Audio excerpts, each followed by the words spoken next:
Past continuous tense का मतलब होता है an action which was happening for a particular time in the past, यानी कि पास्ट में जब कोई एक्शन हो रहा था और हम उसको रेफर कर रहे हैं, वो एक पर्टिकुलर टाइम के लिए हो रहा था, उस एक्शन को हम कहेंगे कि वो पास्ट कंटिन्यूअस या फिर पास्ट प्रोग्रेसिव टेंस है। तो पास्ट प्रोग्रेसिव का एक यूज तो हमें यही पता चल गया कि कोई एक्शन जो कुछ पर्टिकुलर टाइम के लिए चल रहा था, और इसके अलावा इसका यूज होता है उन सेंटेंसेस में जहां पर कि हमें देखने के लिए मिलता है दो एक्शन हो रहे हैं, जिसमें से कि एक एक्शन जो था वो कंटिन्यूटी में था जिस वक्त दूसरा एक्शन किया गया,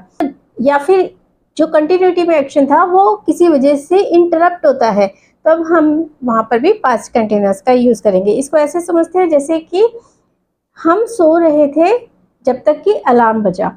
तो सो रहे थे और अलार्म बजने की वजह से इंटरप्शन हुई, तो इसलिए यहाँ पे दो एक्शन हुए, एक तो अलार्म बजा और दूसरा वो सो रहे थे। तो इसको हम क्या करेंगे, जिस एक्शन में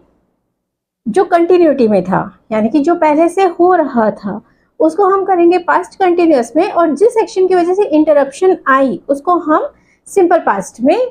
डिनोट करेंगे। तो इसको ऐसे कर सकते हैं जैसे कि